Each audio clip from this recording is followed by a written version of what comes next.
अस्सलामुअलैकुम students, how are you. उम्मीद करती हूँ आप सब बिल्कुल खैरियत के साथ होंगे अपने घरों में और पढ़ रहे होंगे, सर्दी भी इंजॉय कर रहे होंगे उसके साथ साथ। अच्छा, आप लोगों ने कल का लेक्चर देखा होगा यकीनन। एक्सरसाइज भी कर ली होगी जो आपको ट्रू फॉल्स दिया था और जो आपको ब्लैंक सॉल्व करनी थी। गुड। अच्छा, उसमें से एक दो सवाल मैं पूछ लेती हूँ आपसे। चलिए ये बताइए, इज 6 द फैक्टर ऑफ 36? क्या 6 36 का फैक्टर है?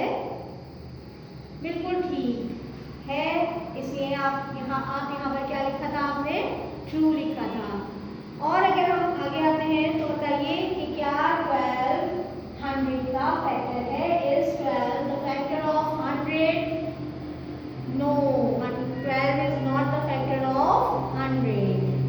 चलिए आइए आज हम स्टार्ट कर रहे हैं अपनी एक्सरसाइज 2.2, जिसका क्वेश्चन नंबर 3 मैं आपको यहाँ पर करवा रही हूँ। क्वेश्चन क्या है? क्वेश्चन है find the common factors of. ठीक है, हमें क्या मालूम कर रहे हैं? Common factors. फैक्टर्स मालूम करना आप सीख चुके हैं एक्सरसाइज 2.1 में, है ना? आपको पता है ना फैक्टर्स क्या होते हैं। गुड। तो अब हमें क्या करना है? कॉमन फैक्टर्स निकालने हैं। यहाँ आपको क्वेश्चन नंबर 1 दिया जा रहा है। क्वेश्चन नंबर 1 में दो वैल्यूज यहाँ दी जा रही है, पहली है 16 और दूसरी है 20, यानी 16 और 20 इन दोनों के फैक्टर्स मालूम करने हैं पहले अलग अलग, और उसके बाद उनमें से कॉमन फैक्टर निकालना है। कॉमन फैक्टर का मतलब होता है एक जैसे, यानी एक जैसे फैक्टर्स निकालने हैं। उनमें से हमें ऐसे फैक्टर्स निकालने हैं जो 16 में भी आते हों और जो 20 में भी आते हों। ठीक है, स्टार्ट करते हैं। आपको बिल्कुल ऐसे ही अपनी कॉपी पर जो है वो लिखना है। जहाँ पर मैं ब्लैक पेन से काम करती हूँ वो आपको पेंसिल से करना है। सॉल्यूशन की हेडिंग आपको ब्लू कलर से नज़र आ रही होगी, तो इसका ये मतलब है कि आप ये ब्लू पेंसिल से ही लिखेंगे। ठीक है, चलिए आइए सॉल्यूशन स्टार्ट करते हैं। दो हमें वैल्यूज दी जा रही है। पहली क्या है? 16, हमने लिखा 16। ठीक है, ऐसे ही लाइंस ड्रॉ होंगी, ऐसे ही कॉलम बनेंगे। इससे आपको यहाँ पर नजर आ रहा है 16 हमने यहाँ पर लिख लिया है। अब हमें क्या करना है? इसके फैक्टर्स मालूम करने हैं। फैक्टर्स होते क्या है? फैक्टर्स भी डिवीजन ही होती है, क्योंकि आपको पता है factor is a perfect divisor, और डिवाइजर किस में मिलता है? हमें डिवीजन में, यानी वो नंबर जो कि डिविडेंड को डिवाइड कर रहा होता है, हम उसको क्या कहते हैं? डिवाइजर कहते हैं। तो factor is a perfect divisor, यानी फैक्टर्स मालूम करने का मतलब भी यही होता है कि हम डिवीजन कर रहे हैं। ये भी डिवीजन ही होती है, सिर्फ इसको करने का स्टाइल थोड़ा सा अलग होता है, लेकिन होती ये भी डिवीजन ही है। ठीक है, तो क्या लिखा हुआ है? 16। अब यहाँ पर हमें डिवाइजर दिया नहीं जाता, हमें खुद लगाना पड़ता है। किस हिसाब से लगाना पड़ता है? अकॉर्डिंग टू डिविजिबिलिटी रूल्स देखते हुए हम यहाँ पर खुद से डिवाइजर, खुद से फैक्टर लगाएंगे। ठीक है, कि कौन से नंबर से जो है वो 16 डिवाइड हो सकता है। 1 के टेबल तो आपको पता है 1 is the factor of every number. 1 तो हर नंबर का फैक्टर होता है, तो 1 नहीं यहाँ पर लगाते हम। अब हम देखते हैं कि क्या ये नंबर 2 के टेबल में आ सकता है। बिल्कुल, इसके यूनिट प्लेस पर चूंकि 6 आ रहा है, और आपको पता है कि अगर किसी नंबर के यूनिट प्लेस पर 0, 2, 4, 6 या 8 आता हो तो वो 2 से डिवाइड हो जाता है, यानी कि ये नंबर 16 2 से डिवाइड होगा। ठीक है ना? 2 का टेबल हम खुद लगाएंगे, फैक्टर हमें खुद लगाना पड़ता है। 2 लगाया हमने, जो जिस नंबर से हम डिवाइड कर रहे होते हैं यानी इसको सॉल्व कर रहे होते हैं वो हम यहाँ लगाते हैं लेफ्ट साइड पर। ठीक है, क्वेश्चन हमें कहाँ पर लिखा हुआ मिलता है? राइट साइड पर। चलिए अब हमें ये देखना है कि हमने देखा 2 1 डिजिट नंबर है, 1 डिजिट को देखा, लेकिन ये 1 डिजिट जब हमने देखा तो क्या है? 1, यानी ये फैक्टर से छोटा है। सही है, डिवाइजर से छोटा नंबर है। जब ये छोटा नंबर है तो हम क्या करेंगे? हम इन दोनों डिजिट्स को एक साथ मिलाकर पढ़ेंगे। ये कितने हो गए? 16। अब हम देखेंगे कि क्या 2 के टेबल में 16 आता है? जी हाँ, बिल्कुल आता है। कितने टाइम्स? 8 टाइम्स। तो हम यहाँ पर क्या लिखेंगे? 8, यानी 2 के टेबल में कितने टाइम आया? 16, 8 टाइम। ठीक है, 2 8 16। अब हम 16 को नहीं देखेंगे क्योंकि वो सॉल्व हो चुका है। अब हम किसको फोकस करेंगे? 8 को। ठीक है स्टूडेंट्स, अब बताइए 8 किस टेबल में आता है? जी बिल्कुल 2 के टेबल में आता है, क्योंकि 8 कौन सा नंबर है? प्राइम भी है और कंपोजिट भी है। इसके जो फैक्टर्स हैं वो मोर देन 2 होते हैं। 2 के टेबल में आएगा। 2 के टेबल में 8 कितने टाइम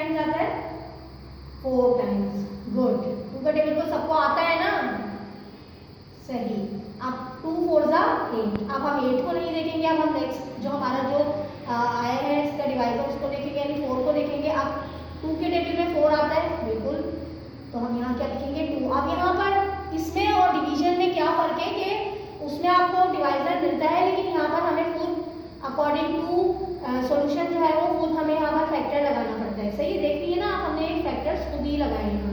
अब 2 के टेबल में चूंकि 4 जो है वो 2 के टेबल में आता है, तो हम देखेंगे कितने टाइम आता है। 2 के टेबल में आता है 4 2 टाइम्स, तो 2 2 जा 4 लिखेंगे, 2 2 जा 4। सही।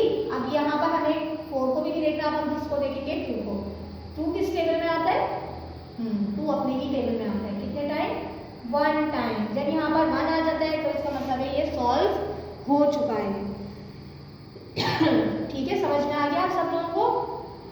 एक बार इसको चेक कर लेते हैं। देखें, 2 2 जा 4, 4 2 जा 8, 8 2 जा 16। सही, इसका मतलब है सॉल्यूशन हमारा ठीक हुआ है जी। 16 तो सॉल्व हो गया। नेक्स्ट क्या है हमारे पास यहाँ पर 20। अब हम क्या लिखेंगे, 20। सही। और जैसे कि मैंने आपको भी बताया है, यहाँ पर हमें खुद ही इसका फैक्टर लिखना पड़ेगा कि हम इसको किससे डिवाइड करें। तो हम देख रहे हैं इसके यूनिट प्लेस पर क्या है, 0, यानी कि किस टेबल में आएगा, 2 के टेबल में आएगा। ठीक है, 2 के टेबल में 2 कितने टाइम आता है, 1 टाइम, तो 2 1 जा 2 और 0 एज इट इज आ जाएगा। ठीक है, यानी 2 10 जा 20। अब आगे 0 आ रहा है तो 2 का टेबल अगेन हम यहाँ पर लगाएंगे। ठीक है, 2 के टेबल में 10 कितने टाइम्स आता है, 5 टाइम्स। गुड। अब देखें क्या आ गया हमारे पास यहाँ पर 5। अब 5 किस टेबल में आता है, 5 अपने ही टेबल में आता है, क्योंकि 5 इज अ प्राइम नंबर। तो 5 सिर्फ अपने ही टेबल में आता है, ये 1 के टेबल में आता है। ठीक है, तो 5 के लिए हम 5 का ही टेबल यहाँ पर लगाएंगे। 5 के टेबल में 5 कितने टाइम आता है, 1 टाइम। और मैंने आपको क्या कहा, जब यहाँ पर 1 हमारे पास रिमाइंडर आ जाता है, ये रिमाइंडर होता है, तो समझे कि हमारा जो क्वेश्चन है वो सॉल्व हो गया। ठीक है, अब एक बार चेक कर लेते हैं। 5 2 जा 10 एंड 10 2 जा 20, यानी सही हो गया सॉल्व। अब यहाँ पर आपको लिखा हुआ नजर आ रहा है फैक्टर्स ऑफ 16। ठीक है, यानी यहाँ पर हमें देखें ब्लू कलर से लिखा हुआ है, तो आपको भी ये किससे लिखना है, ब्लू पेंसिल से लिखना है। ठीक है, लेकिन जो नंबर्स लिखेंगे वो आप पेंसिल से लिखेंगे। अब 16 के हमें यहाँ पर क्या लिखने हैं, फैक्टर्स। 16 के फैक्टर्स ये आपको नजर आ रहे हैं, ये फैक्टर्स हैं 16 के। ठीक है, तो क्या है 16 के फैक्टर्स, 2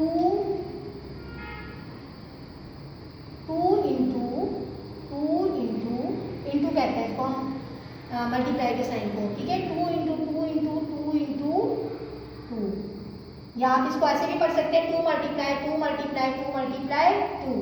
20 के फैक्टर्स पर अगर हम आ जाते हैं तो वो कौन कौन से हैं, 2 मल्टीप्लाई 2 मल्टीप्लाई 5। ठीक है, अब इनमें हमें क्या लेना है, कॉमन। एक चीज, सबसे पहला फैक्टर क्या होता है हर नंबर का, 1, यानी यहाँ पर हमें 1 खुद ही लगाना है। 1 तो होता ही है हर नंबर का फैक्टर। ठीक है ना, और ये बात आप लोगों को पता भी है। सही। तो अब यहाँ पर हमारे पास कौन कौन से फैक्टर्स नजर आ रहे हैं आपको कॉमन। एक तो कॉमन आ रहा है 1, दूसरा कॉमन आ रहा है 2। कॉमन का मतलब एक जैसे।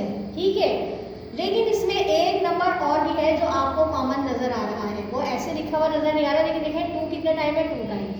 2 2 जा 4 और 2 2 जा 4, यानी इसका तीसरा जो कॉमन नंबर आएगा वो क्या आएगा, 4, यानी 4 भी इस टेबल में हमारे पास कॉमन नंबर्स में शामिल है। ठीक है, तो कॉमन फैक्टर्स कौन कौन से आ गए हैं 16 और 20 के, 1 2 एंड 4। ठीक है, ये 3 नंबर जो है वो कॉमन नंबर्स में शामिल हैं, कॉमन फैक्टर्स में शामिल है, सॉरी। ठीक है, तो ये क्या है इसके कॉमन फैक्टर्स। 4 किस तरह है मैंने आपको बता दिया ना, क्योंकि यहाँ पर 2 टाइम्स 4 2 आ रहा है, 2 2 जा 4 एंड 2 2 जा 4। ठीक है, इसके अलावा कोई और नंबर ऐसा नहीं है जो दोनों के फैक्टर्स में आपको नजर आ रहा हो कॉमन। आते हैं अब क्वेश्चन नंबर 2 पर। इसके आपको क्वेश्चन नंबर 2 करवा रही हूँ, लेकिन बुक में ही आपको है क्वेश्चन नंबर 4 के तौर पर मिलेगा। सही है, लेकिन आपकी फर्दर प्रैक्टिस के लिए मैं आपको ये वाला क्वेश्चन करवा रही हूँ। अब यहाँ पर आपको जो गिवन नंबर्स हैं वो है 3। अभी जो हमने सॉल्व किया है क्वेश्चन नंबर 1, तो उसमें 2 आपको वैल्यूज दी गई थी, इसमें कितनी है 3। तरीका वही रहेगा, चाहे 3 वैल्यूज दी जाए या चाहे 4 वैल्यूज दी जाए, तरीका वही का वही रहेगा। ठीक है, सबसे पहले किसको फैक्टर्स फैक्टराइज करना है, किसके फैक्टर्स करने हैं 44 के, तो हम यहाँ पर क्या लिखेंगे 44। पता है आपको फैक्टर हम खुद ही लगाते हैं अकॉर्डिंग टू डिविजिबिलिटी रूल्स। तो यहाँ पर चूंकि 44 में यूनिट प्लेस पर 4 आ रहा है, तो हम किसका टेबल यहाँ पर अप्लाई करेंगे, 2 का करेंगे। 2 के टेबल में हमने देखा पहला नंबर क्या है 4, ठीक है ना, बड़ा है पहला नंबर डिवाइजर से, तो हम देखेंगे 2 के टेबल में 4 कितने टाइम आता है, 2 टाइम्स आता है। और दूसरा वाला 4 भी कितने टाइम्स आता है, 2 टाइम्स आता है, ठीक है। ये दोनों 4 के लिए 2 2 जा 4 एंड 2 2 जा 4, सही है, समझ में आ गया, गुड। अब चूंकि यूनिट प्लेस पर अगेन 2 है तो हम किसका टेबल लगाएंगे, 2 का ही लगाएंगे। 2 के टेबल में 2 कितने टाइम आता है, 1 टाइम, और 2 के टेबल में 2 कितने टाइम आता है, 1 टाइम। अब ये 11 पढ़ा जाएगा, इसको हम ये नहीं कहेंगे कि ये 1 आ गया है और ये क्वेश्चन यहाँ पर सॉल्व हो गया, सही है। बहुत सारे बच्चे ये गलती कर रहे होते हैं, लेकिन हम इसको 11 देख, क्योंकि देखिए 11 ही लिखा हुआ है, ठीक है ना। अब ये 11 आ गया, 11 आपको पता है प्राइम नंबर है और किसी टेबल में नहीं आता, तो 11 किस टेबल में आएगा, अपने ही टेबल में आएगा या 1 के टेबल में आएगा। तो हम 11 के लिए 11 का ही टेबल यहाँ पर लगाएंगे, यानी 11 के टेबल में कितने टाइम आएगा, 1 टाइम। अब यहाँ 1 आ गया तो इसका मतलब ये सॉल्व हो गया, ठीक है। चलिए समझ में आ रहा है ना आप लोगों को, गुड। अब आते हैं नेक्स्ट पर, नेक्स्ट है 88, सही है। अब यूनिट प्लेस पर क्या आ रहा है, 8 आ रहा है, तो किसका टेबल लगेगा, 2 का टेबल लगेगा। हमने लगाया यहाँ पर 2 का टेबल। 2 के टेबल में 8 कितने टाइम्स आता है, 4 टाइम्स, 2 4 जा 8 एंड 2 4 जा 8, ठीक है। फिर से 2 का टेबल लगेगा क्योंकि यूनिट प्लेस पर 4 आ रहा है, तो 2 2 जा 4 एंड 2 2 जा 4। अब फिर 2 का टेबल लगेगा क्योंकि यूनिट प्लेस पर 2 आ रहा है, 2 1 जा 2 एंड 2 1 जा 2, और 11 आ गया चूंकि, तो किसका टेबल लगेगा, 11 का टेबल लगेगा। 11 का टेबल कितने टाइम, 11 यही टेबल में आता है 1 टाइम, 11 1 जा 11, सही है, आ गया समझ, गुड। अब आगे चलते हैं इसकी थर्ड वैल्यू पर, 110। अब आप देख रहे हैं नंबर्स आपको यहाँ पर थोड़े ज्यादा मिले, थोड़े बड़े मिले, लेकिन सॉल्व करने का तरीका वही है जो हमने क्वेश्चन नंबर 1 में जिस तरह से सॉल्व किया था, ठीक है। अच्छा, अब फिर इसको भी जब हम सबसे पहले क्वेश्चन लिखते हैं तो देखते हैं कि यूनिट प्लेस पर क्या है, अकॉर्डिंग टू डिविजिबिलिटी रूल। अब हमें इस पे किसका टेबल लगाना है, 0 आ रहा है तो 2 का टेबल लगेगा। अब हमने पहला नंबर देखा क्या है 1, वो छोटा है 2 से, तो हम इसके 2 डिजिट्स को मिलाकर देखेंगे। अब जब हमने 2 डिजिट्स को मिलाकर देखा तो ये कितने होगा, 11। 2 के टेबल में 11 नहीं आता, 11 से छोटा नंबर क्या आता है, 2 5 जा 10, तो हम यहाँ पर 2 5 जा 10 लगाएंगे। छोटा नंबर लगा सकते हैं, बड़ा नंबर नहीं लगा सकते, जैसे मैं यहाँ 6 2 जा 12, 2 6 जा 12 नहीं लगा सकती, मैं यहाँ पर 2 5 जा 10 जरूर लगा सकती हूँ, ठीक है। अब चूंकि हमने लगाया है 2 5 जा 10 और यहाँ पर क्या लिखा हुआ है 11, तो हमारे पास 1 जो है वो रिमाइंडर है, वो 1 कहाँ चला जाएगा, 0 के पास, कहाँ चला जाएगा, 0 के पास, यानी ये कितना हो जाएगा 10, कितना हो जाएगा 10। तो अब हम देखेंगे कि 2 के टेबल में 10 अगेन कितने टाइम आएगा, 5 टाइम्स ही आएगा, 2 5 जा 10, समझ में आ रही है बात। ऐसे ही हम जब बच रहा है हमारे पास एक नंबर, तो वो हम अगले नंबर को दे देंगे, उसके आगे लगा देंगे, तो ये कितना हो जाएगा 10 हो गया, तो 2 5 जा 10, ठीक है। अब आगे आते हैं 55 है, चूंकि इसकी यूनिट प्लेस पर 2 के टेबल में नहीं आएगा, 5 है इसकी यूनिट प्लेस पर 2 के टेबल में नहीं आएगा, देख लेते हैं 3 के टेबल में आएगा या नहीं आएगा। 5 और 5 को प्लस किया कितने हो गए 10, 3 के टेबल में नहीं आता तो 5 का टेबल लगेगा इस पर, ठीक है। हम इस पर किसका टेबल लगाएंगे, 5 का। 5 के टेबल में 5 कितने टाइम आता है, 1 टाइम, और 5 कितने टाइम आता है, 1 टाइम, वही वाली कंडीशन आ गई। 11 आपके पास आ गया यहाँ, ठीक है। 11 एज यू नो कि प्राइम नंबर है, किसी और टेबल में नहीं आता, तो 11 अपने ही टेबल में आएगा, कितने टाइम, 1 टाइम, ठीक है। 1 आ गया यानी ये भी सॉल्व हो गया, समझ में आ गया आपको, गुड। अब हमें क्या करना है, नेक्स्ट स्टेप ये होता है जब हम सॉल्व कर लेते हैं तो हमें फैक्टर्स लिखने होते हैं। अब हम फैक्टर्स लिखेंगे, 44 के फैक्टर्स देखिए क्या है, 2 × 2 × 11, 2 मल्टीप्लाई 2 मल्टीप्लाई 11, सही। उसके बाद 88 के फैक्टर्स क्या है, 2 × 2 × 2 × 11, ठीक है। और 110 के फैक्टर्स क्या है, 2 × 5 × 11, सही। सब तीनों के हमने फैक्टर्स यहाँ पर लिख दिए। अब हम देखेंगे कि कॉमन फैक्टर्स क्या हैं, ठीक है। तो कॉमन फैक्टर्स क्या हैं इनके, 2 आ रहा है देखिए तीनों में, यानी ये कॉमन फैक्टर हो गया, सही। उसके बाद 2 दो नंबर्स में आ रहा है लेकिन तीसरे में नहीं आ रहा, तो अगला 2 जो है वो कॉमन नहीं होगा, यानी हम यहाँ पर ये बात नहीं कह सकते कि 4 भी कॉमन है। 2 2 ज़ा 4 भी कॉमन आएगा, क्योंकि देखिए तीसरे नंबर में तीसरे जो फैक्टर्स है उनमें 2 शामिल नहीं है दोबारा। अब क्या कॉमन है? 11, ठीक है, 11 इसमें भी मौजूद है, 11 इसमें भी मौजूद है और 11 इसमें भी मौजूद है। तो अब कॉमन नेक्स्ट क्या है हमारे पास? 11। सही, मिला देते हैं इसको। तो अब हमारे पास कौन कौन से नंबर्स कॉमन है आपको पता है? 1 is the factor of every number. एक तो 1 आ गया कॉमन, ठीक है, दूसरा क्या आ गया? 2, और तीसरा कॉमन क्या आ गया हमारे पास? एंड 11, ठीक है, ये हो गया सॉल्व। आप लोगों को आ गया होगा अब तक यकीनन समझ में, ठीक है। अब एक और क्वेश्चन मैं आपको बता देती हूँ ताकि आपको ये बात और अच्छे तरीके से समझ में आ जाए। मैंने जो आपको कैरी दिया था यहाँ पर वो आपको और अच्छे तरीके से समझ में आ जाए, इसके लिए हम एक सवाल और देख लेते हैं जी। तो क्वेश्चन नंबर 5 है ये बुक में आपके पास, ठीक है। इसमें भी आपको 3 ही वैल्यूज दी जा रही है। पहली है 115, फिर है 120 एंड 150। सही, सॉल्यूशन आपको यहाँ पर नजर आ रहा है बोर्ड पर, देख लीजिए, इसको समझ लीजिए कैसे हुआ। सबसे पहले हमने क्या लिखा? 150, ठीक है। चूंकि इसके यूनिट प्लेस पर 5 है तो 2 के टेबल में तो ये नहीं आएगा। चेक कर लेते हैं 3 के टेबल में आएगा या नहीं। तो 1 और 1 2 और 2 और 5 7। 7 3 के टेबल में नहीं आता तो ये 3 से भी डिविजिबल नहीं है, ठीक है। तो हमें यहाँ पर किसका टेबल लगाना पड़ेगा? 5 का, क्योंकि इसके यूनिट प्लेस पर 5 आ रहा है, ठीक है। और अगर किसी नंबर के यूनिट प्लेस पर 5 या 0 आता है तो वो 5 से डिविजिबल होता है। 5 के टेबल में हमने देखा 11 नहीं आता। 11 से छोटा नंबर क्या आता है? 10। कितने टाइम्स? 2 टाइम्स। सही है, तो 5 2 का 10 लगाया। अब हमें यहाँ पर कितने मिले? 1 बच गए। 11 में से 10 माइनस किए तो कितने बचे? 1, ठीक है। वो 1 हम 5 के आगे लगाते हैं तो ये कितने हो गए? 15। 5 के टेबल में 15 कितने टाइम्स आता है? 3 टाइम्स। सही, तो यानी 115 5 से डिवाइड हो गया, लेकिन कितने times? 23 times. 23 is a prime number, तो 23 का ही टेबल लगा यहाँ पर। 23 1 जा 23। सही, हो गया सॉल्व। अगले पर आते हैं 120। 0 है यूनिट प्लेस पर, 2 का टेबल लगाते हैं। 2 6 जा 12, 0 एज इट इज आ जाता है यहाँ पर, ठीक है। 2 का टेबल दोबारा लगाया। 2 के टेबल में 6 कितने टाइम्स आता है? 3 टाइम्स। और 0 का 0 एज इट इज। 2 का टेबल लगाया अगेन। 2 के टेबल में 3 नहीं आता, सही, लेकिन क्या आता है? 2 आता है। कितने टाइम? 1 टाइम। 2 1 जा 2। ये यहाँ पर 2 लिखा हुआ नहीं है, लेकिन ये बात आपको अपने जहन में रखनी है कि 2 1 जा 2 लगाया आपने यहाँ, ठीक है। 3 में से 2 माइनस किए, कितने बचे? 1, और वो 1 किसके आगे लगाते हैं? 0 के आगे। कुछ बच्चे यहाँ पर ये मिस्टेक करते हैं कि वो इस तरह कर देते हैं 2 1 जा 2 तो उन्होंने लगा दिया, लेकिन 3 में से 1 माइनस करने की कोशिश करते हैं। इस नंबर को नहीं देखते, बल्कि जो आपने पढ़ा है टेबल 2 1 जा 2, तो वो आपके जहन में रहेगा। 3 में से आप 2 माइनस करेंगे, सही है।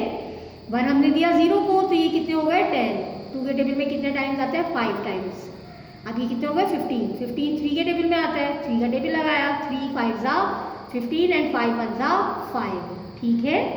आते हैं इसके लास्ट पर। लास्ट जो नंबर दिया गया है आपको फैक्टर्स मालूम करने के लिए 150। 2 का टेबल लगाएंगे क्योंकि यूनिट प्लेस पर 0 आ रहा है। 2 के टेबल पहला नंबर देखा तो छोटा है डिवाइजर से, ठीक है। तो हम 2 डिजिट्स को एक साथ देखेंगे, यानी 15 पर लगाएंगे एक साथ टेबल।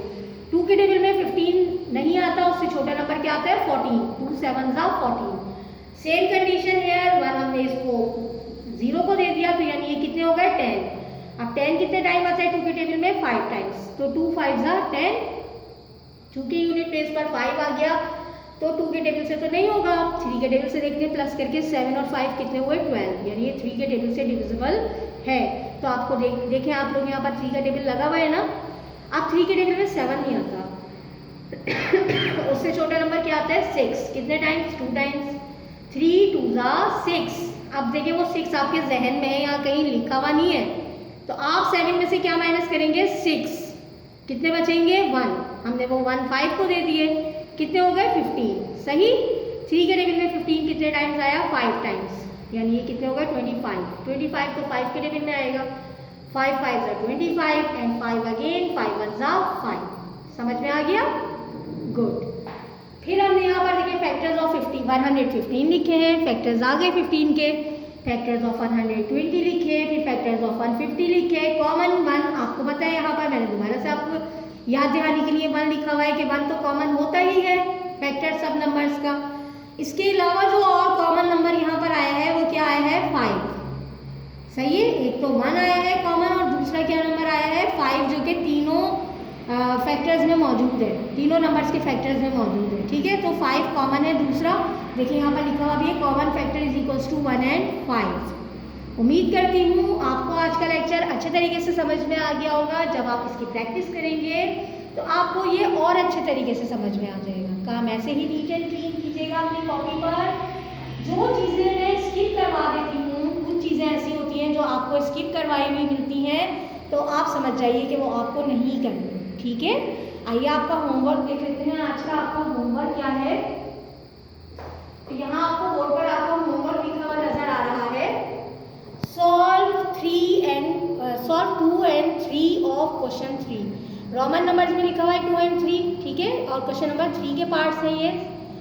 एक्सरसाइज 2.2 अब कहाँ है, कौन से पेज पर है एक्सरसाइज 2.2, तो आइए बुक में देख लेते हैं। ठीक है, बुक में निकालिए पेज नंबर 52। सही, पेज नंबर 52 पर आपको एक्सरसाइज 2.2 मिल रही है। इसका क्वेश्चन 1 क्वेश्चन 2 दोनों नहीं करने, आप आ जाइए इसके क्वेश्चन नंबर 3 पर। ठीक है, यह है वो क्वेश्चन जो मैंने आज आपको सॉल्व करवाया है। इसके 3 पार्ट सॉल्व करवाए हैं। 1 करवाया है सॉल्व, 4 and 5 मैं सॉल्व करवा चुकी हूँ। रिमेनिंग 2 क्वेश्चंस आपको सॉल्व करने हैं, यानी 2 और 3 आपका क्या है होमवर्क है। ये दोनों क्वेश्चंस आपके होमवर्क में हैं। आप इसको बिल्कुल नीट एंड क्लीन उसी तरह से सॉल्व कीजिएगा जैसे आपको अभी समझाया गया है। मिलते हैं जब तक के लिए नेक्स्ट लेक्चर में। अपना बहुत ख्याल रखिएगा। अल्लाह हाफिज़।